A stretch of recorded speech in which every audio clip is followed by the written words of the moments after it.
Good morning guys. Today is Saturday morning. Ang oras natin is 11:10 ng umaga. So ngayon magbibili tayo ng parts para ma-tune up natin itong sasakyan. Juno kasi ito ng Smag. So papalit tayo ng spark plug, filter at saka oil. So tapos noon dadaling ko sa Smag station. Okay? Bili muna tayo ng parts sa AutoZone. Okay? Bye! Magdadrive na tayo papunta dun sa AutoZone. Malapit lang naman dito ang AutoZone. Siguro mga 5 to 10 minutes lang ang driving. Naman tayo dito sa Houston Hills.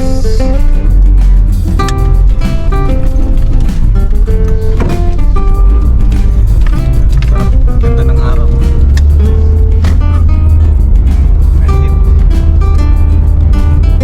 Malapit na tayo sa AutoZone. Ilang block na lang tapos AutoZone. Hindi na tayo dadaan sa main kasi mahirap mag U-turn na. Side road lang na tayo dito.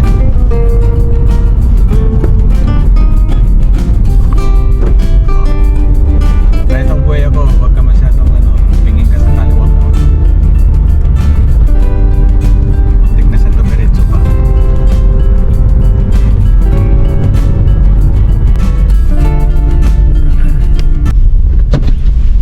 Kajire, kamusta? Ayos Anong lang. balita na? Ikaw. Ka Robert? Okay, ikaw. Okay lang. Okay.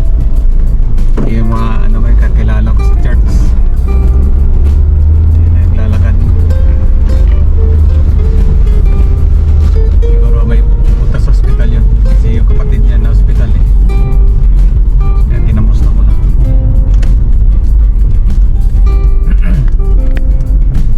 Siyempre may kakilala tayo dito. Minsan pag nasa loob natin medyo mag-ano rin tayo. Kakilala.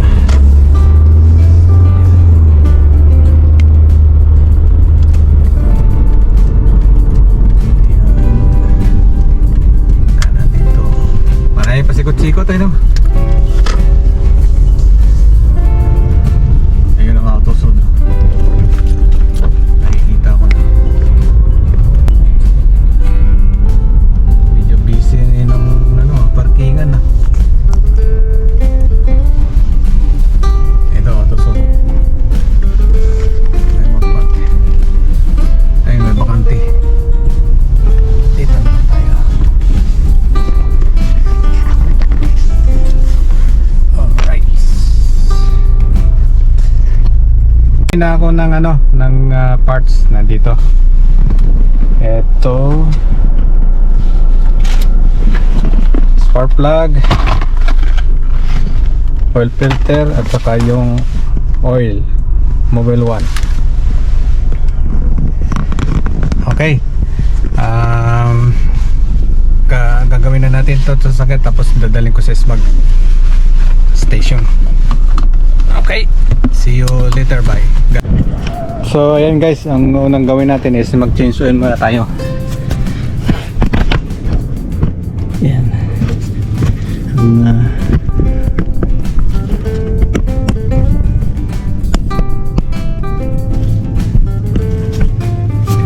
Okay. Tatanggalin muna natin yung bolt na to sa oil pan. Ito. Para tumulo ang oil. Ayan. Yan, tatagas. Medyo maitim na rin ang oil medyo maitim na. See? So tapos palitan din natin yung oil filter. Kasi ang ginagamit kong oil dito is fully synthetic. So twice a year lang ako nagpapalit. Kasi every 6 months yan eh. Kaya pag gamitin yung oil is Mobil 1 synthetic. The best yun na oil. Medyo mahal siya pero at least worth it naman kasi twice a year ka lang mag oil change.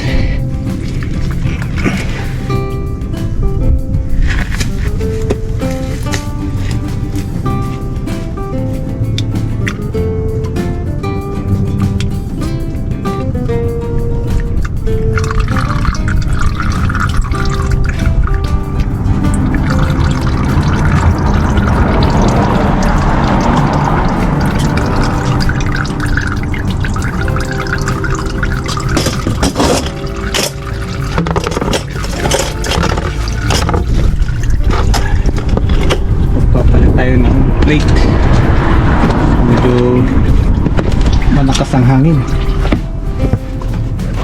Mapupuno na itong isang ano ko sahuran.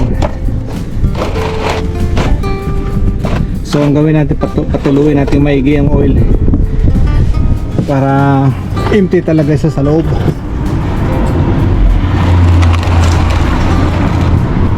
Mahirap naman yung pagka ubos lang ng oil sara natin agad kasi may marami pang natitira yan eh. Kaya kung kaya nyo guys mag oil change ng sarili nyo sasakyan, gawin niyo para makatipid kayo sa labor. Sa panahon ngayon medyo mahal na rin mag oil change. Ngayon kung wala talaga kayong knowledge mag gawa ng sasakyan, di magpagawa na lang ngayon sa mga auto shop na nag oil change.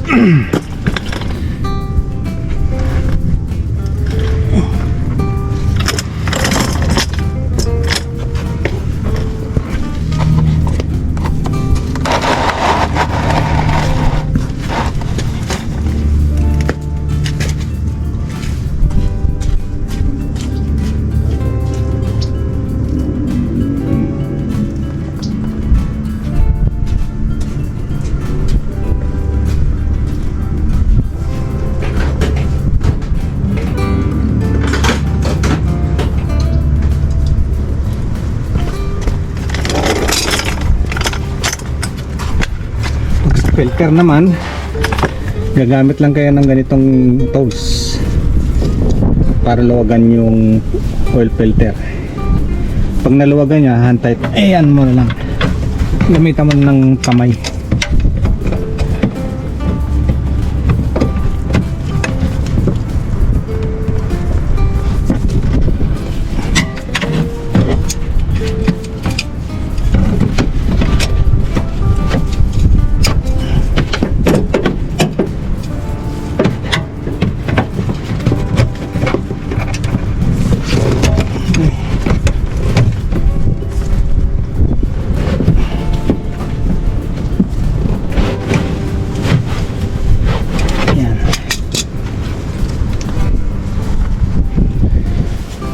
Okay, medyo maluwag na ang filter. Para sigurado, bago nyo may balik yung bolt na ito, lalagyan nyo dito ng sealant, konti lang, para mag-sealed siya. Ito, yan o, may sealant na konti, para mag-sealed din siya, para siguradong wala siyang leak.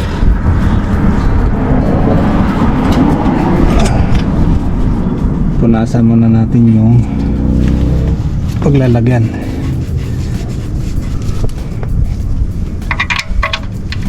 Ayan no.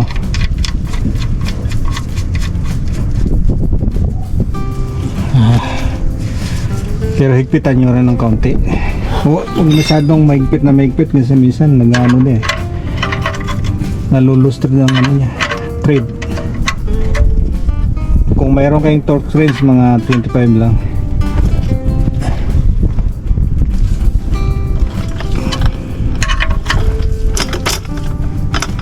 Yan, okay na yan. One more. Okay na yan. So ngayon, filter naman, kunin natin. Kasi maluwag na yung filter eh. Kita nyo yung filter. Yan o. Ito yung filter.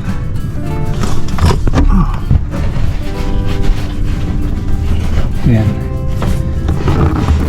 May oil din yan, kaya kailangan yung sahuran. Pag nagbabalik kayo ng filter, lalagyan nyo ng kaunti ang ano, loob ng filter para mayroon siyang oil agad. So yung nakalagay dito, original pa na filter. So ito yung filter.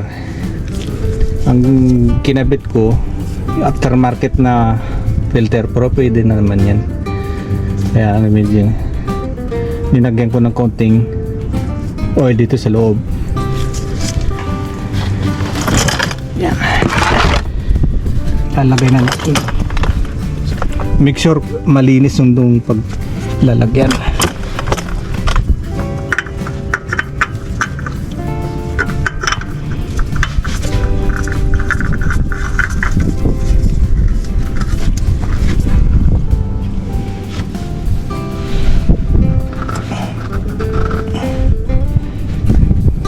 Yan.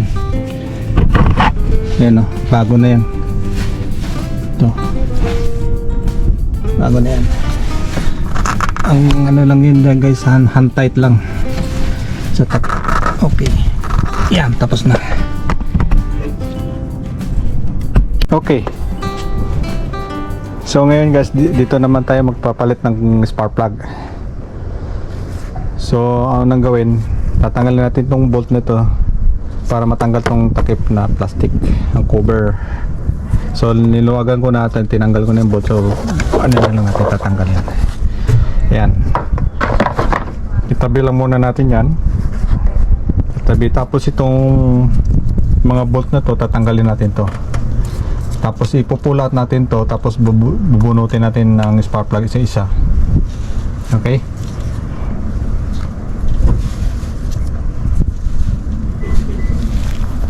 Adjust ko lang yung camera.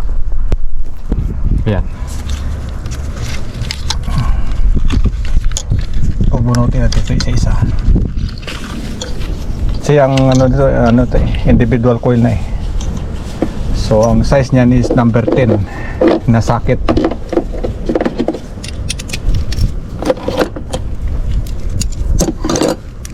Yan. Ipupull out muna natin tong wiring connection para maluwag tong coil na ilabas natin.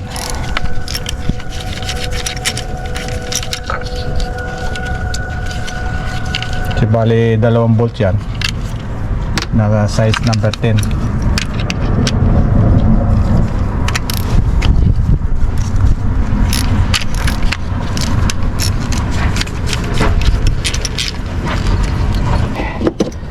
So ngayon bubunutin natin isa-isa ang ignition coil.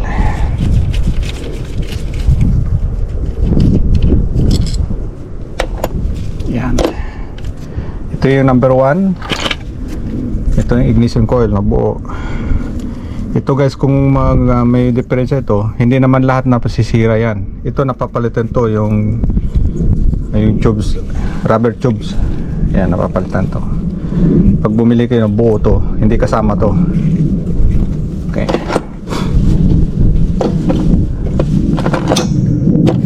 So, tatanggalin natin yung spark plug isa-isa para siguradong hindi tayo magkamali.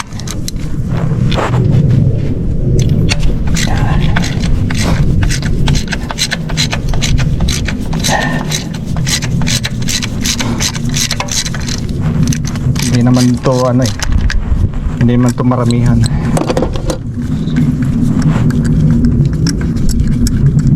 Sa next assignment ko dito, papalitan ko tong valve cover gasket. Medyo may basa na rin eh. Ayan na spark plug. So injiki siya. Ayan, uranium. So it's about time na palitan na rin siya ang spark plug. So ipapalit ko Autolite, pwede rin yan. Pareho din siyang yan, uranium. So bago natin ikabit yan, by the way, itong gap na to, pre-gap na yan, hindi na wala ka nang gagalawin, hindi mo kailangan i-adjust. So ngayon lalagyan natin ito ng lubricant para pag sa sunod na pagtanggal hindi siya matigas.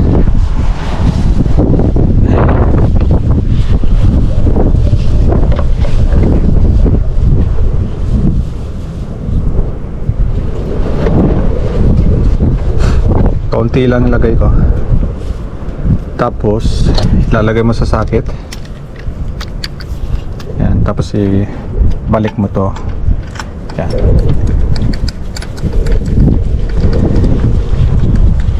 Kung hindi nyo kabisado ang paghigpit, gamitin nyo ng Torx wrench na maliit lang, 25.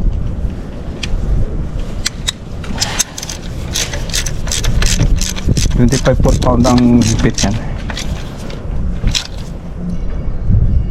Ako kasi kabisado ko ng ano, higpit eh. Tapos ibabalik nyo ang coil. Yan.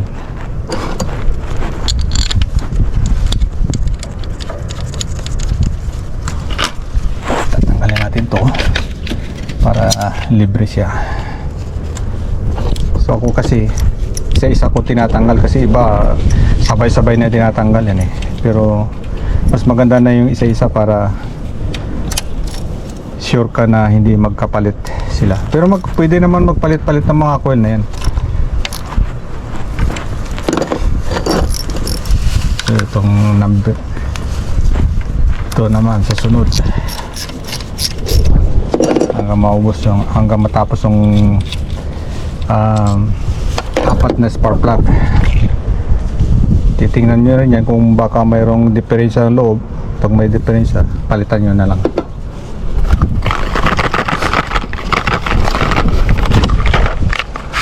Medyo malakas ang hangin ngayon ah. Tapos lalagyan natin ng lubricant para ito sa ano lang, para hindi sa kalawangin. Yan.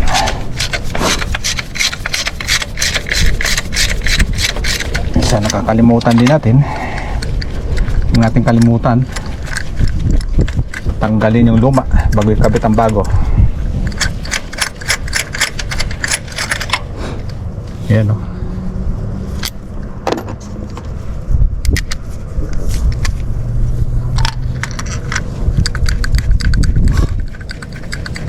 Injiki, Autolite, halos pareho lang spark plug yan. Hindi, walang ano yan, walang difference dyan.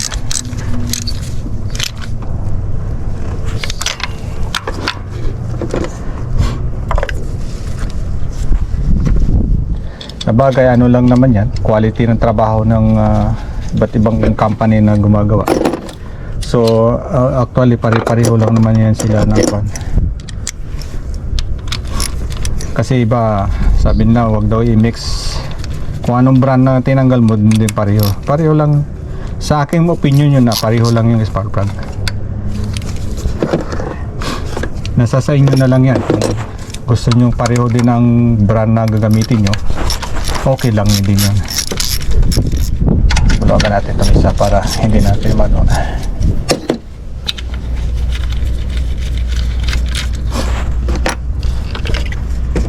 So tapos pagkatapos nitong pagtanggal ng spark plug, dadalhin ko na sa smog station.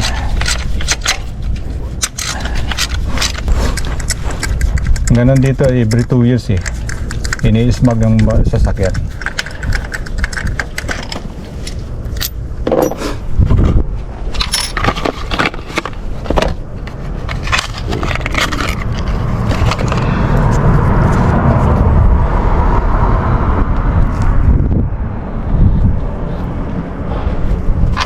Dito tayo sa pala.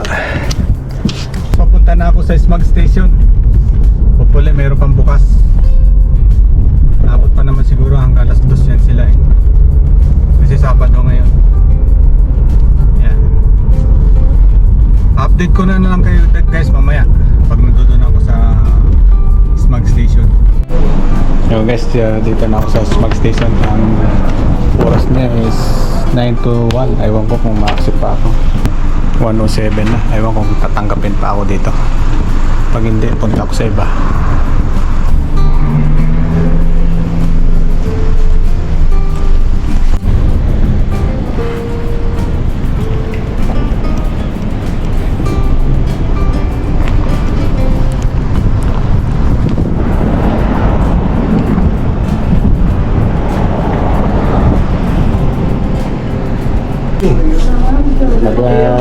kasi Yeah. What year is it? Oh, okay. Corolla? kasi nireading ko. Oh. Everything ready. Ah. Diba? Nang hindi na lang ready yung oxygen sensor. So, 1999. Takbo mo lang. No, yun nga, tinakbo namin ng National City, balikan at 3 beses, 4 na beses. Oh. Pag-uwi namin, nag-ready. Kasi dinaretso na namin dito. Sana ba masa? Oo. Sana. Niread namin eh. Oo. Ito eh. Yeah. Ikaw, ganun din ginagawa mo, niread mo, diba? Meron kang scanner? Meron. Meron ako yung maliit. If it's only EVA, it's okay for now. Yeah. You get to do small. It's ready, right? No, I don't know. But they said the What? EVAP is ready, right? The navigator. Yeah, remember you told me the car's being shot. So, remember you told me one, the EVAP or catalyzed, or you only need one, right? Need to clear the catalytic. The EVAP is okay. If it's not ready, it will pass through. Yeah, they said the EVAP and catalyzed ready. Yeah, then it's tested. If it's ready, then it run the test. I don't know why they said it fell Yeah, on this remember month.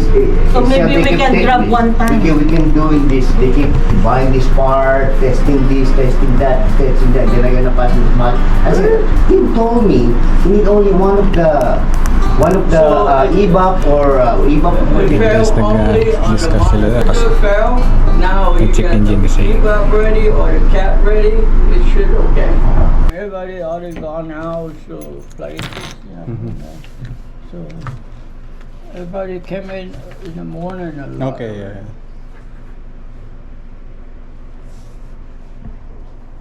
So, O Toyota din pala sa sakyan. Oo. Yung pang araw-araw mo niya. Oo, yan din oh. Kasi yung Honda ko, di pumasa, dinala ko rin dito eh. Ayun, ginagawa mo. Oo, kailangan mo palitan ng makina. Kasi umuusok eh. so you pay for the car. So Yes. Sign it for me.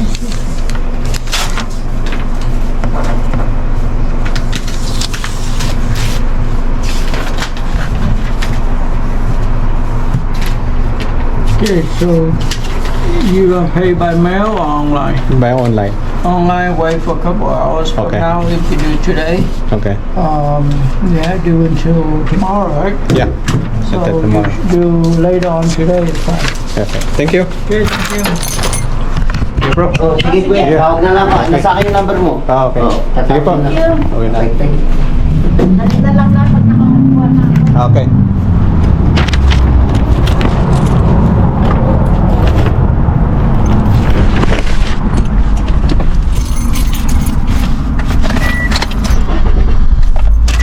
So ayun guys, nakapasa din sa smog test yung sasakyan.